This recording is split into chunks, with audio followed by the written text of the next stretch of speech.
से बढ़ रहे हैं। ये जानकारी लेने के लिए, इस पर ज्यादा अपडेट के लिए इस वक्त हमारे सहयोगी अलग अलग जगहों से हमारे साथ जुड़े हुए हैं।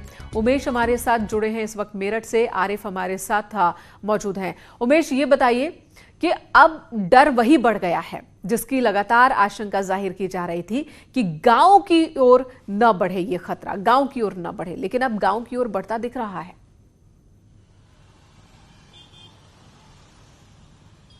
जी हाँ, यकीनन आपने बिल्कुल उचित बात कही है।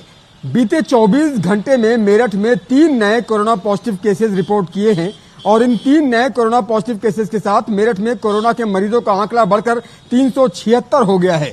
मेरठ में कोरोना से मरने वालों का आंकड़ा भी बढ़ा है और कोरोना से मरने वालों का आंकड़ा बढ़कर 23 हो गया है। इस सबके बीच कोरोना के मरीज ठीक भी हो रहे हैं और यहाँ अब तक तकरीबन 233 मरीज कोरोना को मात देकर अस्पताल से डिस्चार्ज हो चुके हैं। लेकिन एक बड़ी बात इस बीच सामने आई है कि प्राइवेट लैब्स की एक बड़ी लापरवाही सामने आई है। यहाँ एक प्राइवेट लैब की जांच रिपोर्ट को जब सरकारी लैब ने चेक किया तो 8 कोरोना पॉजिटिव केसेस में से 6 लोग निगेटिव पाए गए हैं। निश्चित तौर पर यह बड़ी बात है कि प्राइवेट लैब कैसी जांच कर रहे हैं और जांच की विश्वसनीयता पर बड़ा सवाल खड़ा किया गया है। और मेरठ के जिलाधिकारी ने इस बाबत शासन को पत्र लिखकर संस्तुति की है कि इस प्राइवेट लैब की जो लाइसेंस है उसको निरस्त कर दिया जाए। ये एक बड़ी बात है। जी मेनका।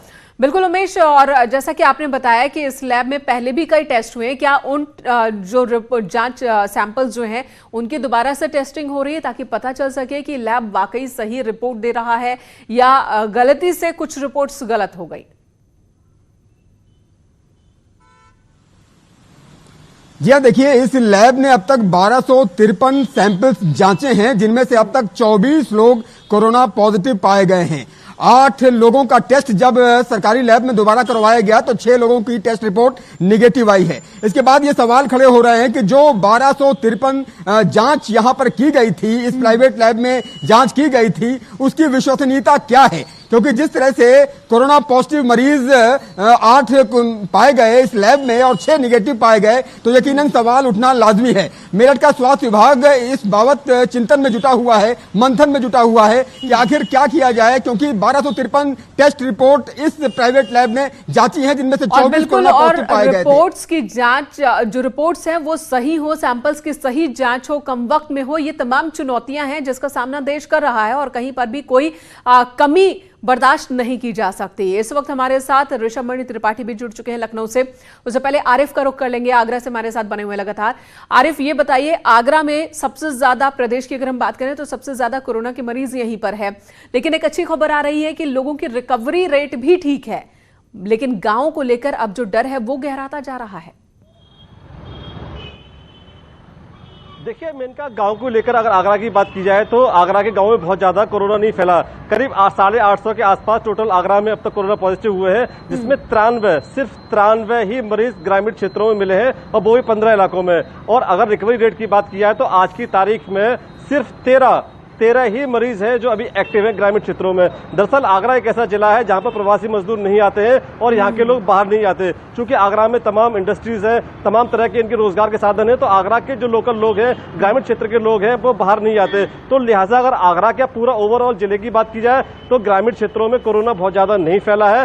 सिर्फ अब तक 93 मरीज सामने आए हैं जिसमें ज्यादातर ठीक हो गए। देखिए प्रशासन का बड़ी तैयारी ये थी कि जो कोरोना पॉजिटिव हुआ उसको घर में ही होम क्वारंटीन कर दिया गया और उससे कॉन्टेक्ट वाले जो लोग थे उनको उस गांव से निकालकर बाहर जो क्वारंटीन सेंटर बनाए गए थे वहां पर उनको रखा गया। यानी कि यूं कह सकते हैं जो कोरोना पॉजिटिव है उसको क्लाइमेट अच्छा देने के लिए गांव में ही रखा गया। जी आरिफ, और ये आपने मुद्दे की बात कही कि चूंकि आगरा के बहुत सारे ज्यादा लोग नहीं जाते हैं बाहर के प्रदेशों में काम करने के लिए, दूसरे प्रदेशों में काम करने के लिए, तो यहां पर पलायन, रिवर्स पलायन की वजह से खतरा नहीं बढ़ा है। लेकिन ये स्थिति सभी जिलों की नहीं है। बहुत से जिलों में तो प्रवासी मजदूरों की वापसी के बाद ही कोरोना का संक्रमण जो है वो तेजी से विस्फोटक रूप से बढ़ता दिख रहा है।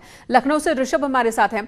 ऋषभ, इस चुनौती का सामना करने के लिए किस तरह की तैयारी दिख रही है? शहरों में तो इंतजाम हमें लगातार नजर आए, शहरों में सड़कों पर पुलिस प्रशासन की मौजूदगी, अस्पतालों में व्यापक इंतजाम, लेकिन ग्रामीणों की अगर हम बात करें, ग्रामीण क्षेत्रों की बात करें तो वहां पर किस तरह के इंतजाम?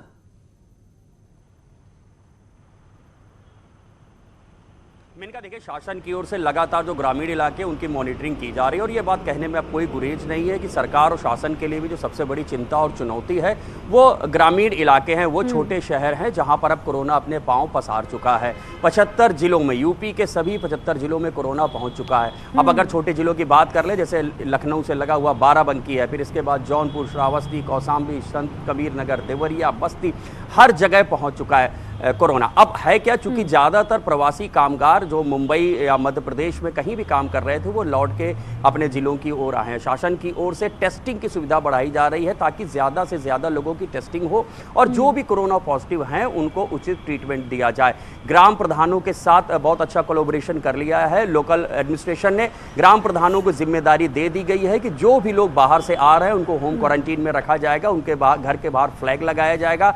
शासन, प्रशासन और जिम्मेदार अधिकारियों के नंबर उनके घर वालों को, उनके पड़ोसियों को, ग्राम प्रधान को दिए जाएंगे ताकि कोई भी स्थिति आती है तो वो तुरंत पुलिस प्रशासन को संपर्क कर सकें। ग्राम प्रधानों के माध्यम से, लोकल एडमिनिस्ट्रेशन के माध्यम से जिम्मेदारी दे दी गई है ताकि गांव के बाहर जो बिल्कुल ऋषभ त्रिपाठी, ये जो तंत्र है वो पूरी तरह से तैयार है। जिम्मेदारी तय कर दी गई है कि गांव में किन किन लोगों की जिम्मेदारी होगी कि वो संक्रमण की चेन को रोके, आगे बढ़ने ना दे।